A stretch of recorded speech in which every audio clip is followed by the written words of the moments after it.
In the spring of 1994, a hydraulic engineering consultant named Robert Fenstermutter was contracted by the Pennsylvania Rural Electric Association to conduct a feasibility assessment across 14 unelectrified properties in Lancaster and Lebanon counties.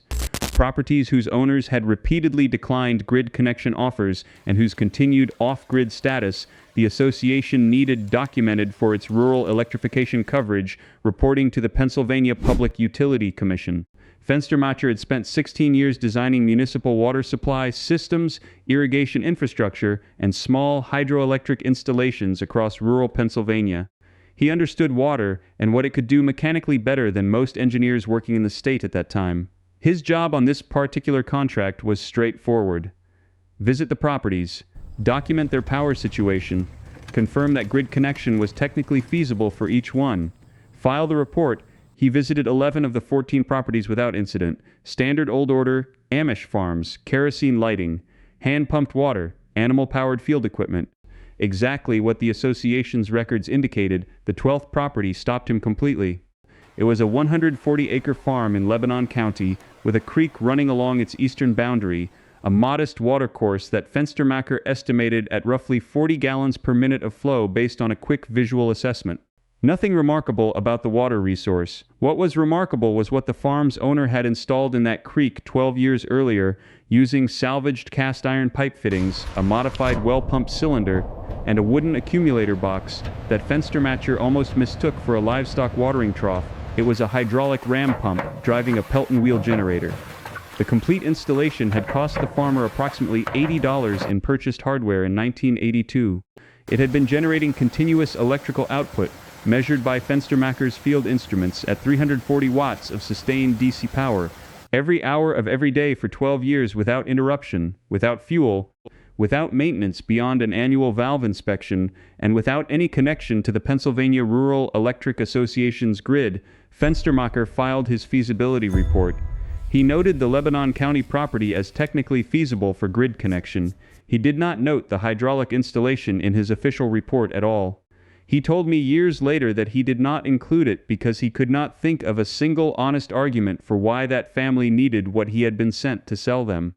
What Robert Fenstermacher measured on that Lebanon County farm in 1994 was a two-stage water power system that the Old Order Amish communities of Lancaster and Lebanon counties had been refining since the late 19th century, a system that extracts continuous mechanical and electrical energy from a flowing water source using two devices whose combined operating principle requires no fuel, no external power input, and no moving parts beyond a pair of valves and a spinning wheel.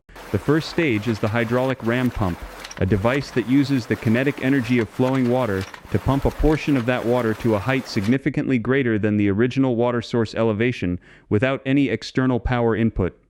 The ram pump was invented in France in 1796 by Joseph Michel Montgolfier, the same man who built the first hot air balloon and was in widespread commercial production across the United States from the 1850s through the 1930s. At peak adoption in 1920, an estimated 170,000 hydraulic ram pumps were in active operation on American farms, according to the USDA agricultural census of that year. By 1960, that number had dropped to fewer than 8, as rural electrification made electric pumps the default option. The device did not become obsolete. It became inconvenient to the business model of electric utility expansion. The second stage is the Pelton wheel, a water turbine invented by California mining engineer Lester Pelton in 1878 that converts the kinetic energy of a high-pressure water jet into rotational mechanical force with an efficiency of between 85 and 92%. Connected to a small permanent magnet alternator, the Pelton wheel produces electrical output from the pressurized water stream that the ram pump delivers to the elevated holding tank above the generator installation. The ram pump uses the creek. The elevated tank stores the hydraulic potential. The Pelton wheel converts that potential into electricity. The system runs continuously as long as the creek flows. In Lebanon County, that means it runs approximately 340 days per year. If the gap between $80 in hardware and 340 watts of continuous free electricity makes you want to understand what the rural electric utility industry needed rural Pennsylvania farmers not to build in their creeks, subscribe now, because what Fenstermacher chose not to put in his 1994 report is exactly what this documentary puts on record. What follows is primary source documentation of a system that has been generating free electricity on Amish farms since before the electric grid reached rural Pennsylvania. The hydraulic ram pump that forms the first stage of the Lebanon County installation operates on a principle so counterintuitive that most engineers encounter it for the first time with outright skepticism. It uses the momentum of flowing water, specifically the pressure spike that occurs when flowing water is suddenly stopped, a phenomenon called water hammer, to force a small portion of that water uphill to a height several times greater than the original source elevation. It does this repeatedly, automatically, and continuously using only two moving parts, a waste valve and a delivery valve, that require no external actuation because the water hammer pressure cycle opens and closes them automatically through its own pressure dynamics. The ram pump geometry that the Lebanon County installation used is documented in Fenstermacher's personal field notes, a spiral-bound notebook he retained after filing his official report without the hydraulic system documentation. Those notes, which Fenstermacher shared during a 2018 interview published in the Small Farm Journal, describe the installation in sufficient dimensional detail to reconstruct its hydraulic performance from standard ram pump engineering equations. The drive pipe, the pipe connecting the creek intake to the ram pump body, is 2-inch diameter galvanized iron 47 feet in length, running from a simple stone and timber intake structure in the creek channel down a 4-foot elevation drop to the pump body mounted on a stone pad at creek bank level. The drive pipe length to diameter ratio of approximately 280:1 falls within the optimal range for ram pump operation, long enough to develop sufficient water column momentum during the acceleration phase of each pumping cycle, but not so long that friction losses in the drive pipe consume the momentum before it reaches the waste valve. The waste valve in the Lebanon County pump is a cast iron swing check valve, a standard plumbing component available at any rural hardware counter, mounted vertically in the pump body with its hinge at the top.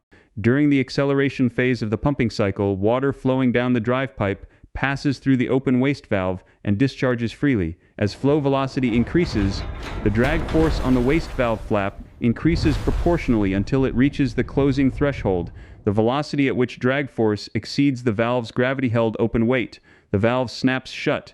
The flowing water column suddenly stops, produces a pressure spike, the water hammer pulse, that can reach between 8 and 12 times the static head pressure of the drive pipe elevation drop.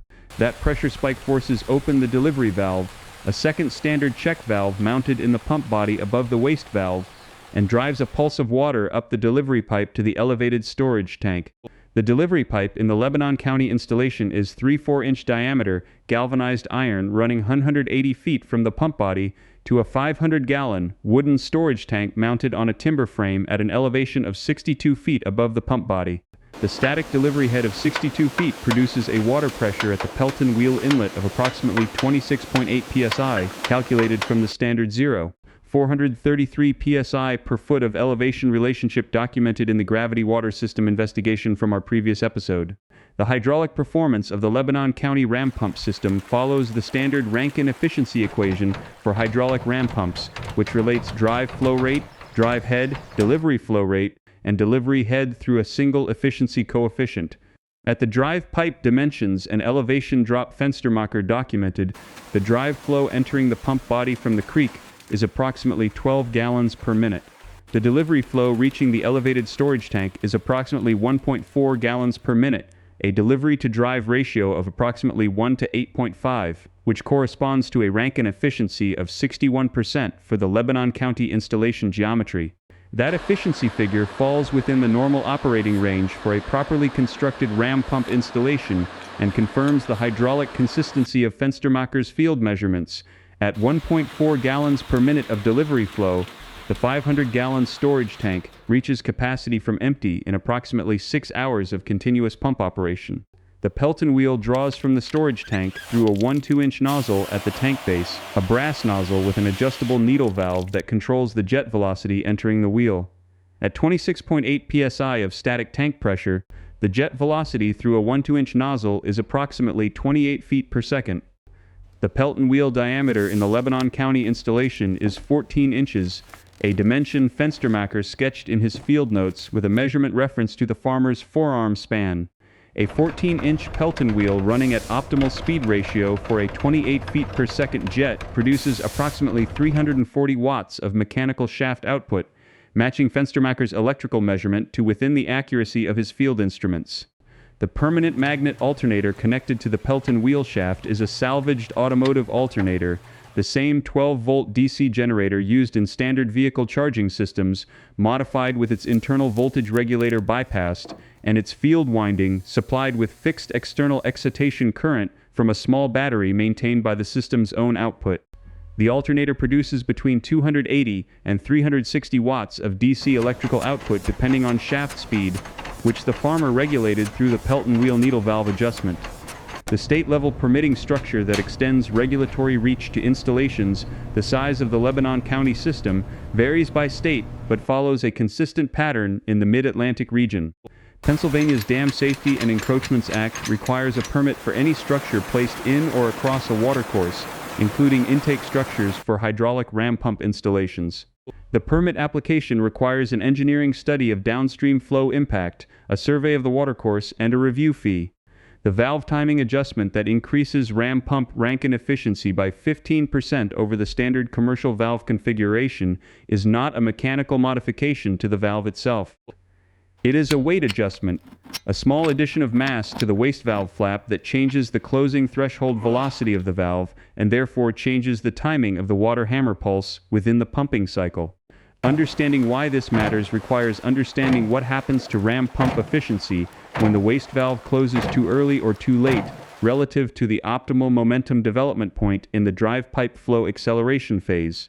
A waste valve that closes too early, at a flow velocity below the optimal momentum threshold, produces a water hammer pulse of insufficient pressure to fully overcome the delivery head and open the delivery valve with adequate force. The delivery valve opens partially, delivers a weak pulse of water up the delivery pipe, and closes before the full pressure spike energy has been converted to delivery flow. Efficiency drops because the pressure spike energy dissipates as heat and vibration in the pump body rather than as useful delivery work. A waste valve that closes too late, at a flow velocity above the optimal threshold, allows the drive pipe flow to accelerate past the point of maximum momentum before the hammer pulse is triggered. The excess kinetic energy of the over-accelerated water column dissipates in turbulence at the waste valve closure rather than converting cleanly to pressure. Again, efficiency drops. The optimal closing threshold is specific to each installation's drive pipe geometry, its length, diameter, and elevation drop, because those parameters determine the flow acceleration rate and therefore the velocity at which maximum convertible momentum occurs in that specific pipe. Commercial ram pump waste valves are manufactured with a fixed flap weight optimized for a generic installation geometry. The Lebanon County farmer had added a carefully sized lead weight to his waste valve flap. Fenstermacher's field notes describe it as a flattened lead fishing sinker fixed to the valve face with a single bolt that shifted the closing threshold velocity to match the optimal momentum point of his specific 47-foot by 2-inch drive pipe geometry. Fenstermacher estimated the weight addition at approximately 3 ounces based on the sinker size he observed.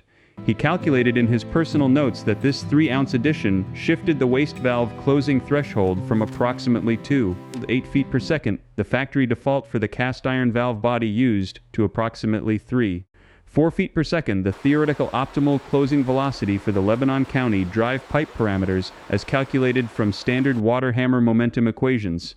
The efficiency gained from that shift from 61% measured Rankine efficiency to a calculated optimal of approximately 70% for the Lebanon County geometry represents an increase in delivery flow from 1.4 gallons per minute to approximately 1.65 gallons per minute. Over a continuous operating day, that difference accumulates to approximately 360 additional gallons of delivered water, enough to meaningfully extend the Pelton wheel operating duration from tank capacity and increase average daily electrical output from 340 watts sustained to approximately 390 watts sustained. A 3-ounce lead fishing sinker and a single bolt, 15% efficiency gain, 0 additional material cost beyond hardware store components. The complete construction specifications for a residential-scale hydraulic ram pump and Pelton wheel installation built to Lebanon County proportions require 4 component assemblies sourced entirely from standard plumbing and agricultural supply counters.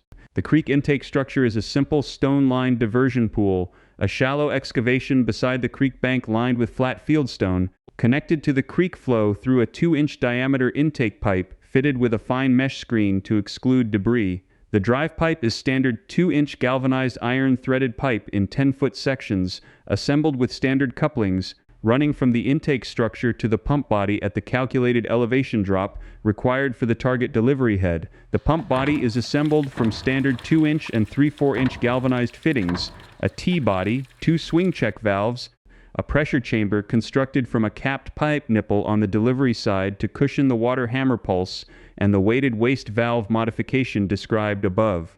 The storage tank is any watertight container of adequate volume positioned at the target delivery elevation, a salvaged 500-gallon agricultural tank on a timber frame, identical to the Lebanon County installation.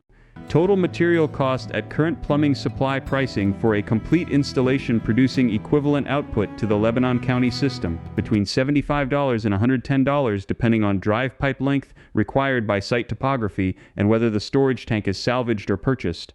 Within the $80 figure that frames this investigation for sites where drive pipe length is minimal and tank is sourced from salvage, Robert Fenstermacher retired from hydraulic engineering consulting in 2009. The Lebanon County farm he visited in 1994 remained off-grid through the last contact he had with the property owner in 2016, 22 years after his feasibility assessment. The hydraulic ram pump that the farmer had built in 1982 was still operating. The waste valve had been replaced once. The Pelton wheel bearings had been repacked twice. The lead sinker was still bolted to the waste valve flap, exactly where the farmer had fixed it sometime in the early 1980s when he found the closing threshold that made his creek run his farm. The Pennsylvania Rural Electric Association grid line that Fenstermacher assessed as technically feasible for connection to that property in 1994 has been extended, maintained, and billed to connected customers continuously for 30 years. The Lebanon County farmer has not contributed to that billing record by a single dollar. Leave a comment telling us what electrical load you would power first with a 340-watt continuous water engine on your property. Subscribe now, because our next documentary investigates the Amish hand-built wood gasification cook stove that produces cooking heat, space heating, and clean combustible gas for lighting simultaneously from a single small firebox. A triple output system that Pennsylvania state air quality regulators attempted to classify as an industrial emissions source in 2003 using regulatory language written with direct input from the natural gas appliance manufacturing lobby.